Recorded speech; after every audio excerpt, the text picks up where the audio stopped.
My dear students, doctor James Tyler Kent രചിച്ച lectures on homoeopathic materia medica എന്ന പുസ്തകത്തെ ആധാരമാക്കിയുള്ള ഈ യൂട്യൂബ് പ്രോഗ്രാമിലേക്ക് നിങ്ങൾക്ക് ഏവർക്കും വീണ്ടും സ്വാഗതം. ഇതിൻ്റെ 151ാമത്തെ എപ്പിസോഡിൽ നമ്മൾ എപ്പിസ് മെല്ലിഫിക്ക എന്ന അധ്യായത്തിൻ്റെ രണ്ടാം ഭാഗമാണ് നമ്മൾ പരിശോധിക്കുന്നത്.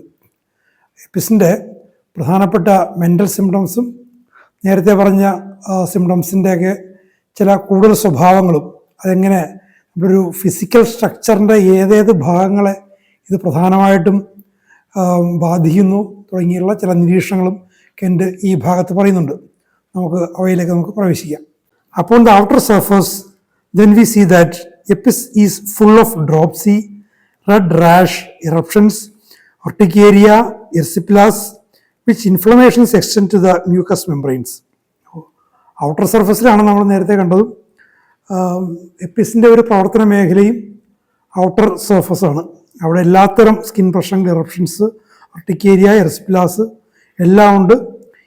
അതിൽ ഇൻഫ്ലമേഷൻസ് മ്യൂക്കസ് മെംബ്രെയിനിലേക്ക് പടരുന്നു, അതിലേക്ക് എക്സ്റ്റെൻഡ് ചെയ്യുന്നു എന്നുള്ളൊരു നിരീക്ഷണം കൂടി കെറ്റിയുടെ പറയുന്നുണ്ട്. The outer part of man is his skin and mucous membrane. Outer part എന്ന് പറയുന്നതുകൊണ്ട് ഉദ്ദേശിക്കുന്നത് ത്വക്കും ശ്ലേഷ്മ സ്ഥലവുമാണ് ഇവിടെ ഉദ്ദേശിക്കുന്നത്. When we are dealing with man from centre to circumference, we think of the innermost as the brain and heart and internal organs that are vital, while their coatings and coverings are external. Centre to circumference എന്നുള്ളൊരു ആശയം ഹോമിയോപ്പതിയിൽ പ്രധാനപ്പെട്ട ഒരു ആശയമാണ്. ലക്ഷണങ്ങളുടെ വരവും പോക്കിനെ കുറിച്ച് പറയുമ്പോൾ from within outwards, from center to circumferences, from top to bottom, from left to right, അങ്ങനെയുള്ള ആശയങ്ങൾ വരുന്നുണ്ട്. അകമയിൽ നിന്നും പുറത്തേക്ക് എന്നുള്ളതാണ് safer direction, from innermost to peripheries. അപ്പോൾ ആ ഒരു ഡയറക്ഷൻ എപ്പിസിനുണ്ട്. അപ്പോൾ എന്താണതെന്ന് കെൻ്റ് വിശദീകരിച്ച് പറയുകയാണ്. അതിൻ്റെ ഒരു ഹോമിയോപ്പതിക് മെറ്റീരിയ മെഡിക്കയെ കുറിച്ചുള്ള പഠനങ്ങളിൽ മെഡിസിൻസിൻ്റെ ആ കറസ്പോണ്ടൻസിനെ കുറിച്ച്, അതിൻ്റെ ഡിറക്ഷനെ കുറിച്ചൊക്കെ നമ്മൾ ചിന്തിക്കുമ്പോൾ ഈ നിരീക്ഷണം ഉപകരിക്കും. ഇന്നർമോസ്റ്റ് എന്ന് പറയുന്നത് ഉദ്ദേശിക്കുന്നത് തലച്ചോറ്, ഹൃദയം, ആന്തരാവയവങ്ങൾ, എന്നുവെച്ചാൽ വൈറ്റൽ ഓർഗൻസ്. അതായത് പ്രാധാന്യമില്ലാത്ത കാര്യങ്ങളല്ല, ആ ഇന്നർമോസ്റ്റ്. അതിന് അവയുടെ കോട്ടിങ്സും കവറിങ്സും അതാണ് എക്സ്റ്റേണൽ. ശ്വാസകോശത്തിൻ്റെ കോട്ടിങ്, തലച്ചോറിൻ്റെ കോട്ടിങ്, ഹൃദയത്തിൻ്റെ കോട്ടിങ്, അങ്ങനെയുള്ള കോട്ടിങ്സാണ് എക്സ്റ്റേണൽ എന്ന് പറയുന്നത്. എപ്പിസിൻ്റെ പ്രവർത്തന മേഖല അതാണ്. Apis affects the things that are external. അടിവരയിട്ട് നമ്മൾ മനസ്സിലാക്കേണ്ട കാര്യമാണ് എന്തൊക്കെയാണ് എക്സ്റ്റേണൽ. ഈ കെൻ്റിൻ്റെ ഈ ഒരു നിർവചനം അനുസരിച്ച്, ഈ ഹോമിയോപ്പതി കൺസെപ്റ്റ് അനുസരിച്ച് എക്സ്റ്റേണൽ ആയിട്ടുള്ള എന്തൊക്കെയാണോ അതിനാണ് എപ്പിസ് ആക്ട് ചെയ്യുന്നത്. നേരത്തെ പറഞ്ഞു skin, mucous membrane, internal vital ഓർഗൻസിൻ്റെ coverings. It affects the envelopes, the coverings. You notice how frequently it affects the skin and the tissues near the skin. അപ്പോൾ ഇതിൻ്റെ പ്രവർത്തനം പഠിച്ചു കഴിഞ്ഞാൽ തൊലിയെയും തൊലിയോട് ചേർന്ന് വരുന്ന കലകളെയുമാണ് വളരെ സാധാരണമായിട്ട് ഫ്രീക്വൻ്റ് ആയിട്ട് എപ്പിസ് എഫക്റ്റ് ചെയ്യുന്നത്. And it also effects the envelopes or coverings of organs. For example the pericardium, ഹൃദയത്തിൻ്റെ envelope pericardium. It establishes serous inflammation with effusion. പെരിക്കാർഡിയത്തിൽ വെള്ളം കെട്ടി അത് വെള്ളം പുറത്തേക്ക് ഒലിക്കുന്ന അവസ്ഥ വരാം. Apis produce an inflammation of the membranes of the brain. തലച്ചോറിൻ്റെ മെനിഞ്ചസിലെ inflammation, meningitis. In the serous sac which encloses the heart, that is pericardium. And also in the peritoneum it produces the same kind of inflammation. ഇത്ര എല്ലാം pericardium, peritoneum എല്ലാത്തിലും എപ്പിസ് inflammation ഉണ്ടാകുന്നു. Thus we see that the coverings are especially affected by epis, that is the skin and mucous membranes and the coverings of organs, and with this we get dropsy, catarrh and erysipelas. The result ആണ് catarrhal condition, dropsical condition, erysipelas. In all of these inflammatory conditions, there is stinging and burning. അപ്പോൾ ഇത്തരം ഇൻഫ്ലമേഷനും കാര്യങ്ങളൊക്കെ പലതിലുമുണ്ട്. പക്ഷേ ഈ external parts, coverings, skin, ഇതിലൊക്കെയുള്ള എപ്പിസിൻ്റെ affection എന്ന് പറയുമ്പോൾ നമ്മുടെ എപ്പിസിൻ്റെ ജനറൽ കണ്ടീഷൻ, സ്റ്റിങ്ങിങ്, സൂചി കുത്തിയാകുന്നത് പോലെ അല്ലെങ്കിൽ മരക്കഷ്ണം കുത്തിയാകുന്നത് പോലെ എന്നുള്ള, അല്ലെങ്കിൽ തേനീച്ച കുത്തുന്ന ആ ഒരു ഇത്, അതും ഒപ്പം ബേണിങ് സെൻസേഷൻ, വല്ലാത്ത പൊള്ളൽ, burning like calls of fire at times. അപ്പോൾ പൊള്ളലിൻ്റെ ഒരു വിശേഷണമാണ് കനലുകൾ കോരിയിട്ടാകുന്നത് പോലുള്ള പൊള്ളൽ. അറ്റ് ടൈംസ്, എപ്പോഴും എന്നല്ല, ചില സമയങ്ങളിൽ കനലുകൾ കോരിയിട്ടാകുന്നത് പോലുള്ള പൊള്ളൽ, അല്ലാത്ത സമയം സാധാരണ ബേണിങ് ഫീലിങ്ങും ആകാം. And stinging as if needles or small splinters were sticking in. അപ്പോൾ ഈ കുത്തുന്ന വേദന എന്ന് പറയുന്നത് എങ്ങനെയാണ്? സൂചിയോ മരക്കഷ്ണമോ ഒക്കെ കുത്തിക്കയറുന്ന പോലുള്ള ഫീലിംഗ്. ഇത് രണ്ടുമാണ് ബേണിങ്ങിൻ്റെയും സ്റ്റിങ്ങിങ്ങിൻ്റെയും അതിൻ്റെ nature. The mental symptoms of Apis are very striking and the most striking thing throughout the mental state is the aggravation from heat and from a warm room. അപ്പോൾ മെൻ്റൽ സിംപ്റ്റംസിൻ്റെ ഒരു പ്രധാനപ്പെട്ടൊരു modality എന്ന് വെച്ചാൽ ചൂട് കൊണ്ടുള്ള aggravation. അത് ചൂടുള്ള മുറിയിലും, ഒരു വെസ്റ്റേൺ ക്ലൈമറ്റിലാണ് ഈ പറയുന്നത്, പുറത്ത് നല്ല തണുപ്പായിരിക്കും. അപ്പോൾ മുറിയിൽ കയറി അടച്ചു കഴിയുമ്പോൾ സാധാരണ അങ്ങനെ ചെയ്യുമ്പോൾ ജനലും വാതിലൊക്കെ അടച്ചിരിക്കും. അങ്ങനെ വരുമ്പോൾ ചൂട്, ആ ചൂട് പോലും മെൻ്റൽ സിംപ്റ്റംസിനെ വർദ്ധിപ്പിക്കുന്നു. The symptoms themselves are great sadness. ഇനി എന്തൊക്കെയാണ് സിംപ്റ്റംസ് പറയുക? Great sadness, constant tearfulness without any cause. വല്ലാത്ത ദുഃഖം, എന്താണ് കാരണമില്ലാത്ത ദുഃഖം, ഒരു കാരണവുമില്ലാതെ കരച്ചിൽ വരിക, കണ്ണീര് നിറയുക. അതിന് കാരണമൊന്നുമില്ല, പക്ഷേ കരച്ചിൽ വരും. Weeping at night and day, രാവും പകലും ഇങ്ങനെ വിങ്ങിക്കരഞ്ഞുകൊണ്ട് വിതുമ്പിക്കൊണ്ടിരിക്കുന്നു. Cannot sleep from tantalising thoughts and worrying about everything. അപ്പം ഇങ്ങനെ മിന്നി പറഞ്ഞുകൊണ്ടിരിക്കുന്ന അല്ലെങ്കിൽ ചാഞ്ചാടിക്കൊണ്ടിരിക്കുന്ന ചിന്തകൾ. പിന്നെന്താ? വറിയിങ് അബൌട്ട് എവറിത്തിങ്, എന്തിനെക്കുറിച്ചുമുള്ള വറി, എന്തിനെക്കുറിച്ചും ഇങ്ങനെ വിഷമിച്ചിരിക്കുക, മനപ്രയാസപ്പെട്ടിരിക്കുക, വ്യാകുലപ്പെട്ടിരിക്കുക, ആകുലപ്പെട്ടിരിക്കുക. പ്രത്യേക കാരണമൊന്നും വേണ്ട, എന്തും മതി, എന്ത് കാരണവും മതി. Depression of spirits with constant weeping. എല്ലാ എന്താ പറയുക, സ്പിരിറ്റ്സ്, നമ്മളുടെ ആ വികാരങ്ങളും എല്ലാം, ഊർജ്ജസ്വലതയെല്ലാം ശമിച്ചിട്ട് എപ്പോഴും ഇങ്ങനെ വിതുമ്പിക്കൊണ്ട് ഏങ്ങിക്കരഞ്ഞുകൊണ്ടിരിക്കുന്നൊരവസ്ഥ. Sadness and melancholy, extreme irritability, ദുഃഖം, സങ്കടം, വല്ലാത്ത അസ്വസ്ഥത, എക്സ്ട്രീം അങ്ങേറ്റത്തെ അസ്വസ്ഥത. ബോറോയിങ് ട്രബിൾ അബൌട്ട് എവറിത്തിങ്, എല്ലാത്തിനെക്കുറിച്ചും ഉള്ള പ്രശ്നങ്ങൾ പുള്ളി ചോദിച്ചു മേടിക്കും ഇങ്ങോട്ട്.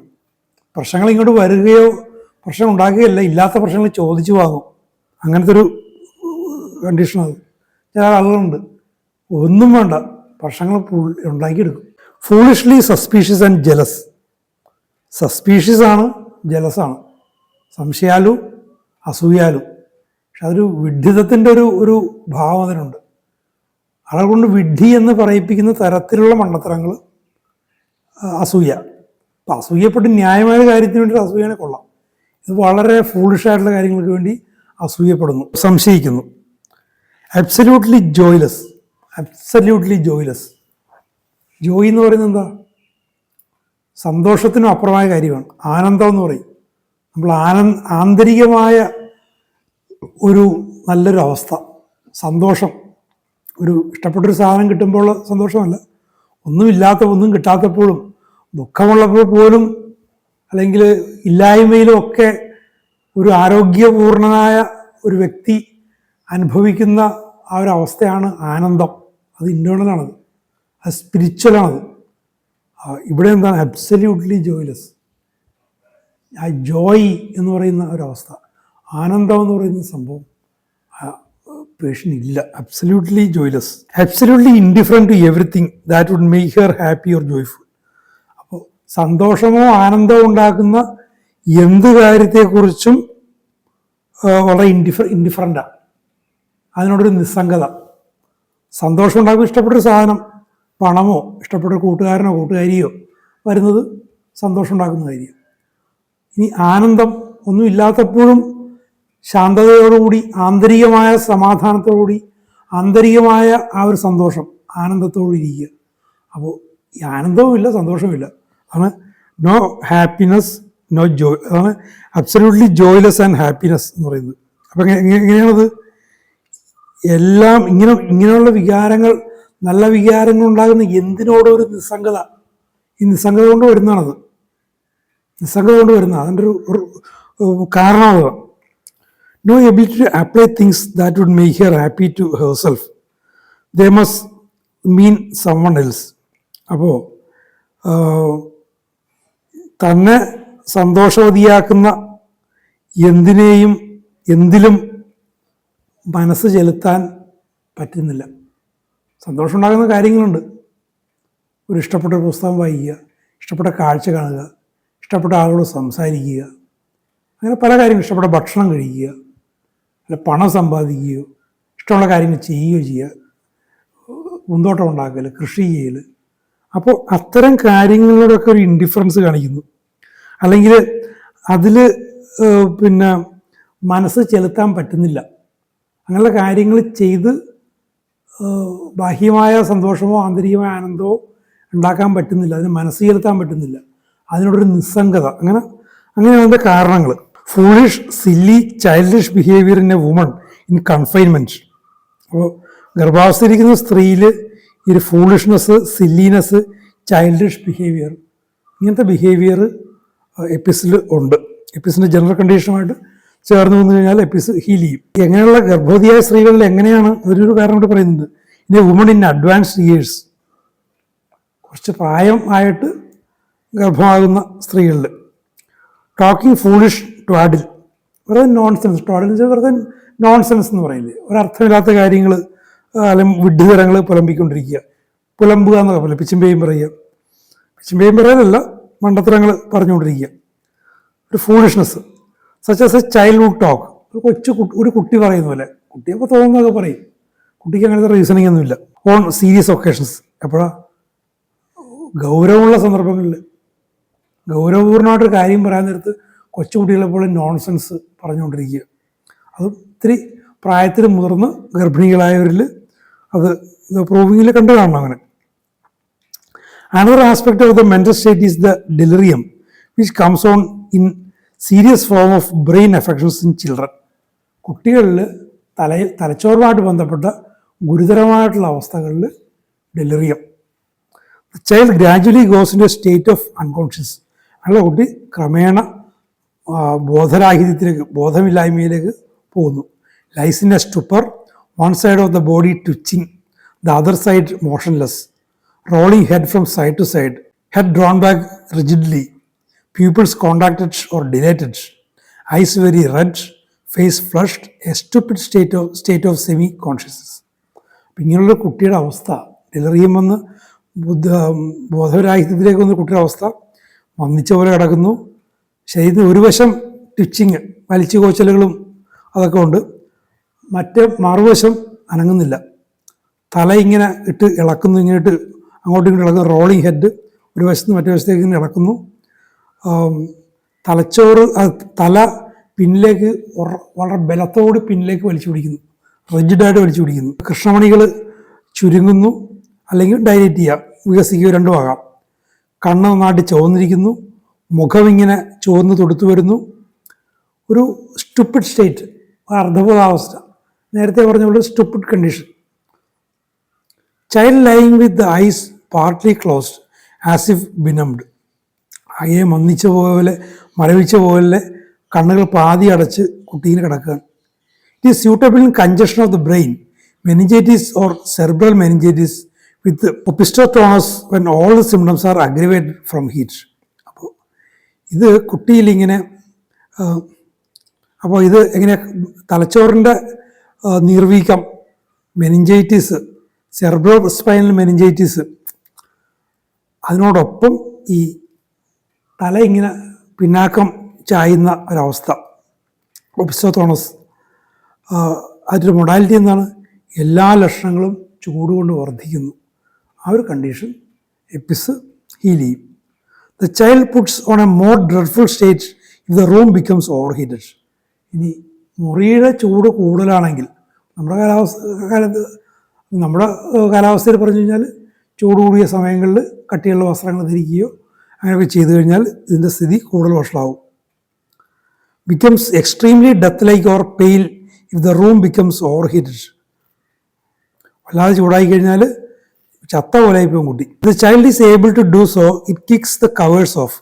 ആ കുട്ടിക്ക് പറ്റുകയാണെങ്കിൽ ആ കവറിങ്സ് ചവിട്ടി കളയും. It is in a position where it can look into large open grate it will be much aggravated. അപ്പോൾ ഗ്രേറ്റ് എന്ന് വെച്ചാൽ ഈ നെരിപ്പോടുണ്ടല്ലോ, ഈ പഴയ കാലത്ത് ഇപ്പോൾ 1.5 നൂറ്റാണ്ട് മുമ്പുള്ള കാര്യമാണല്ലോ. മുറി ചൂടാക്കാൻ വേണ്ടിയിട്ട് കൽക്കരിയിട്ട നെരിപ്പോടുകളുണ്ടാവും. അതിൻ്റെ ആ വിടവിലേക്ക് എത്തി നോക്കാൻ പാകത്തുള്ള കുട്ടിയാണെങ്കിൽ ശരിക്കും ചൂടടിക്കും, അതിൻ്റെ അവസ്ഥ വളരെ മോശമാകും. അത് ഓവർ ഹീറ്റിംഗ് എന്ന് മനസ്സിലാക്കിയാൽ മതി. Have seen Apis children who had to be removed from near and open fire. അപ്പോൾ എപ്പിസ് ചിൽഡ്രൻ, എപ്പിസ് ഇൻഡിക്കേറ്റ് ചെയ്യുന്ന കുട്ടികളെ ഈ ഫയർ പ്ലേസിൽ നിന്നും മാറ്റേണ്ട സ്ഥിതി കണ്ടിട്ടുണ്ട്. ഇപ്പോൾ മഞ്ഞുകാലത്തൊക്കെ ഫയർ പ്ലേസ് അത്യാവശ്യമാണ്. ആ സമയങ്ങളിലാണ് ഈ ബുദ്ധിമുട്ട് വരുന്നത്. They will cry to get away from the heat that comes upon them from the register or open fire. അപ്പോൾ ചെറിയ കുട്ടികൾ ഈ നെരിപ്പോടിനടുത്ത് നല്ല റൂം ഹീറ്റിംഗ് സംവിധാനത്തിൽ നിന്ന് ചൂടുള്ള വസ്തുക്കളിൽ നിന്നും മാറ്റാൻ വേണ്ടി അല്ല മാറാൻ വേണ്ടി കരയും. The heat increases every symptom. ഓരോ ലക്ഷണത്തെയും ചൂട് അഗ്രവേറ്റ് ചെയ്യിക്കുന്നുണ്ട്. And sometimes causes them to break out in a cold sweat all over the body. അപ്പോൾ ചൂട് കൊണ്ട് അഗ്രവേറ്റ് ചെയ്യുമ്പോൾ തണുത്ത വിയർപ്പ് കൊണ്ട് ശരീരം മുഴുവൻ പൊട്ടിപ്പുറപ്പെട്ട് ശരീരം മുഴുവൻ കവർ ചെയ്യാനുള്ള സാധ്യതയുണ്ട്. It does not ameliorate their fever nor the burning heat. സാധാരണ ഇങ്ങനെ വിയർപ്പ് വരുമ്പോഴേക്കും പനി കുറയുന്നൊരു അനുഭവമുണ്ട്. തണുത്ത വിയർപ്പ് വന്നിട്ടും പനി കുറയുകയോ അവരുടെ പൊള്ളലിനെ ശമിപ്പിക്കുകയോ ചെയ്യില്ല. Very often the head is rolling and tossing, the teeth gnashing and the eyes flashing with threatening convulsions. അപ്പോൾ ഈ ഒരു കുട്ടിയുടെ അവസ്ഥ പറയുന്നത് എപ്പോഴും തല അങ്ങോട്ടും ഇങ്ങോട്ടും ഇട്ട് അടിക്കും, ചാടും, മറിയും, പല്ല് കടിക്കും, കണ്ണ് ഇങ്ങനെ മിഴിക്കുകയോ അടക്കുകയോ ഒക്കെ ചെയ്തിട്ട് കൺവൾഷൻസ് ഉണ്ടാകുന്നവരെ കണ്ണ് മിഴിക്കുക, കണ്ണുകൊണ്ടുള്ള ചേഷ്ടകൾ കാണിക്കുക. The child carrying the hand to the head at times. കുട്ടി ചിലപ്പോൾ ഇടക്കിടക്ക് കൈ തലയിലേക്ക് കൊണ്ടുപോകും. A state of semi consciousness. അർദ്ധബോധാവസ്ഥയിൽ കുട്ടി ഇടക്ക് കൈ തലയിലേക്ക് കൊണ്ടുപോകും. And the child screams out with that peculiar scream which is known to mean congestion of brain cry, encephalic the brain cry. അപ്പോൾ ഒരു ബ്രെയിൻ ക്രൈ എന്നുള്ളത് ഇപ്പോൾ ആ പ്രയോഗം ഉണ്ടോയെന്നറിയില്ല, പഴയൊരു പ്രയോഗമാണെന്ന് എനിക്ക് തോന്നുന്നത്. തലയുമായിട്ട് ബന്ധപ്പെട്ട പ്രശ്നങ്ങളുണ്ടാകുമ്പോൾ ഉണ്ടാകുന്നൊരു വല്ലാത്ത കരച്ചിൽ, കണ്ടു നിൽക്കുന്നവർക്ക് ഒരു വല്ലായ്മ തോന്നുന്ന ഒരു കരച്ചിൽ, മാത്രമല്ല കൈ തലയിലേക്ക് കൊണ്ടുപോവുകയും ചെയ്യുന്നു, ഈ brain cry. The shriek is a very strong Apis feature. കമോമിലയിലൊക്കെ കണ്ട പോലത്തെ ഒരു സ്വഭാവം ഏകദേശം ആ തരത്തിൽ. ഷ്രീക്കിങ് എപ്പിസിൻ്റെ ഒരു സ്ട്രോങ് ഫീച്ചറാണ്. ഷ്രീക്കിങ് കണ്ടു കഴിഞ്ഞാൽ അതിൻ്റെ ജനറൽ കണ്ടീഷൻസ് നോക്കണം എന്നർത്ഥം, അല്ലെങ്കിൽ മരുന്ന് തെറ്റിപ്പോകാം. The child cries out with this shriek in sleep when going into brain troubles.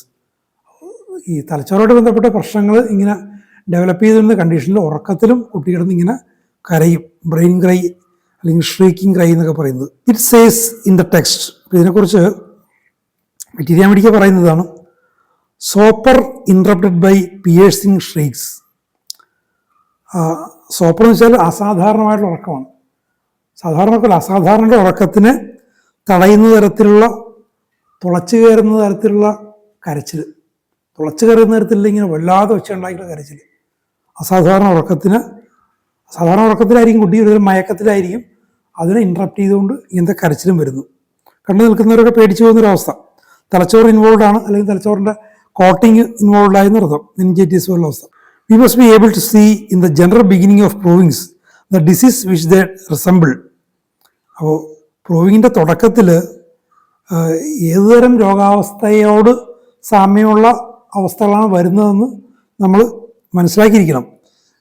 എന്തിനാണ്? We do not always see the remedy in the advance stage. കാരണം ഒരു അഡ്വാൻസ് സ്റ്റേജിൽ പോയി ആ ഔഷധത്തെ കണ്ടു കഴിഞ്ഞാൽ പലപ്പോഴും നമുക്ക് കൃത്യമായിട്ട് എടുക്കാൻ പറ്റില്ല. അതിൻ്റെ എങ്ങനെ ഡെവലപ്പ് ചെയ്തു, ഏത് തരത്തിൽ വന്നു, നേരത്തെയൊക്കെ പറഞ്ഞ പോലെ ഇങ്ങനെ തുടങ്ങി എങ്ങനെ ഡെവലപ്പ് ചെയ്തു. അപ്പോൾ തുടക്കത്തിൽ തന്നെ ഏതൊരു രോഗാവസ്ഥയിലേക്കാണ് അതിൻ്റെ പോക്കെന്ന് മനസ്സിലാക്കി പ്രൂവിങ് ഒക്കെ ചെയ്യുമ്പോൾ, അല്ലെങ്കിൽ രോഗിയുടെ അവസ്ഥ ഡിസ്ക്രൈബ് ചെയ്യുമ്പോൾ, നിങ്ങളുടെ മെഡിക്കൽ വിദ്യാഭ്യാസത്തിൽ നിന്ന് കിട്ടിയ അറിവിൻ്റെ വെളിച്ചത്തിൽ അത് മനസ്സിലാക്കി നേരത്തെ കാണണം. അഡ്വാൻസ് സ്റ്റേജിൽ നോക്കിക്കഴിഞ്ഞാൽ ചിലപ്പോൾ കൃത്യമായിട്ട് നമുക്കൊരു മരുന്ന് സെലക്ട് ചെയ്യാനോ മറ്റും പറ്റിയെന്ന് വരില്ല. We see the disease in a state of progress and must be able to see in its beginning. അപ്പോൾ ഒരു രോഗാവസ്ഥ വരുന്നു, പനിയോ വയറിളക്കോ എന്തായാലും ശരി, അതിൻ്റെ ഒരു ജനസിസ്, അതെങ്ങനെ തുടങ്ങി എങ്ങനെ അഡ്വാൻസ് ചെയ്തു എന്നുള്ള കാര്യം കൃത്യമായിട്ട് മനസ്സിലാക്കണം.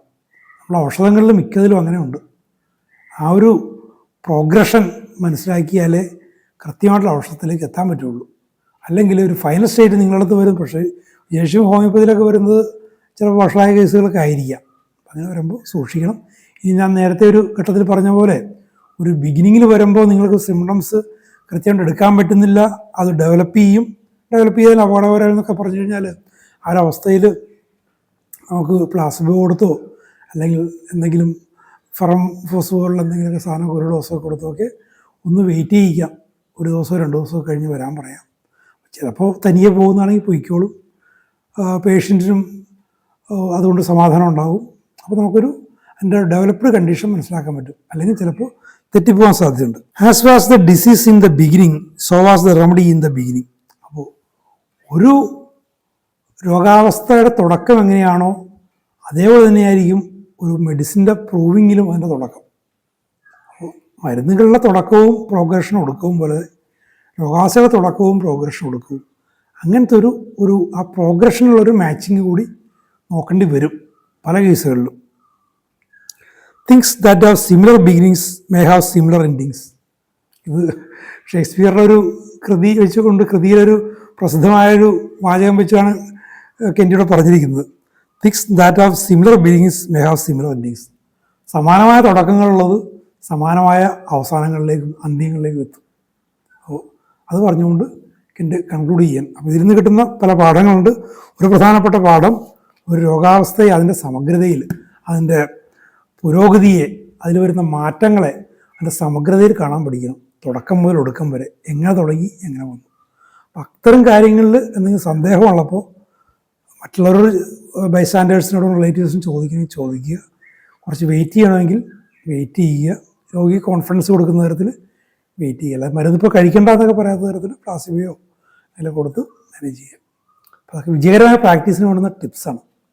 പലപ്പോഴും ഇതൊന്നും പലരും ശ്രദ്ധിക്കാറില്ല. എൻ്റെ തന്നെ അനുഭവം വെച്ച് പറയുകയാണ്. ചില ഹോമിയോപാത്സൊക്കെ വരുമ്പോൾ ഞാനൊന്ന് അളക്കാൻ വേണ്ടി, അത് ശരിയായ രീതിയാണെന്നറിയില്ല, ഞാൻ അങ്ങനെ പോകുന്നൊരു രീതി പണ്ടുണ്ടായിരുന്നു. പലരും അതിൻ്റെ തുടക്കമോ അതിൻ്റെ ജനസിസിനെ കുറിച്ച് അവർക്ക് യാതൊരു താല്പര്യമില്ല. ഇപ്പം എന്താണോ ചോദിക്കുന്നത്, അത് ശരിയല്ലെന്നല്ല, ഒരു തരത്തിൽ അതിൻ്റെ അപ്പോഴുള്ള അവസ്ഥയാണ് മരുന്ന് സെലക്ഷന് പ്രധാനം എങ്കിൽ പോലും പല കാര്യങ്ങളിലും അതിൻ്റെ പ്രോഗ്രഷൻ അത് നമ്മൾ ചിന്തിച്ചിരിക്കണം. അപ്പോഴുള്ള അവസ്ഥ അനുസരിച്ച്, അപ്പോൾ കാണുന്ന സിംറ്റംസ് അനുസരിച്ച് മരുന്ന് സെലക്ട് ചെയ്യുക എന്നുള്ളത് ശരിയാണ് എന്ന് വെച്ചുകൊണ്ട് മരുന്നിൻ്റെ ആ രോഗാവസ്ഥയുടെ ആദിമ ഘട്ടങ്ങളെക്കുറിച്ച് അവഗണിക്കണമെന്നല്ല, പ്രോഗ്രഷൻ കൂടി ചിന്തിക്കണം. ഈ അപ്പോഴുള്ള അവസ്ഥ വെച്ച് നോക്കുമ്പോൾ നിങ്ങൾ എത്ര കൃത്യമായിട്ട് റെപ്പോർട്ടൈസ് ചെയ്യാനും ചിലപ്പോൾ 2-3 മരുന്നുകളൊക്കെ ചിലപ്പോൾ വന്നിരിക്കും. അപ്പോൾ എങ്ങനെ അത് ഇൻഡിവിജ്വലൈസ് ചെയ്യും? മറ്റു തരത്തിലും പറ്റുന്നില്ല. മൊഡാലിറ്റീസും പെക്യുലർ സിംറ്റംസും കൊണ്ടും പറ്റുന്നില്ല. അപ്പോൾ അതിൻ്റെ ഒരു സമഗ്രത, എങ്ങനെ തുടങ്ങി, എങ്ങനെ പുരോഗമിച്ചു, എങ്ങനെ ഒടുങ്ങുന്നു, ആ ഒരു കാര്യം കൂടി ചിന്തിച്ചിരിക്കണം. നമുക്ക് എപ്പിസിനെ കുറിച്ച് ഇതേപോലെ ധാരാളം വിവരങ്ങൾ, അതിനോടൊപ്പം ജനറൽ പ്രാക്ടീസിന് ഉപകരിക്കുന്ന ഒരുപാട് പ്രാക്ടിക്കൽ ടിപ്സൊക്കെ കെൻഡ് തുടർന്നും പറയുന്നുണ്ട്. നമുക്ക് അടുത്ത എപ്പിസോഡുകളിൽ അവയെക്കുറിച്ച് കേൾക്കാം. Thank you very much for watching.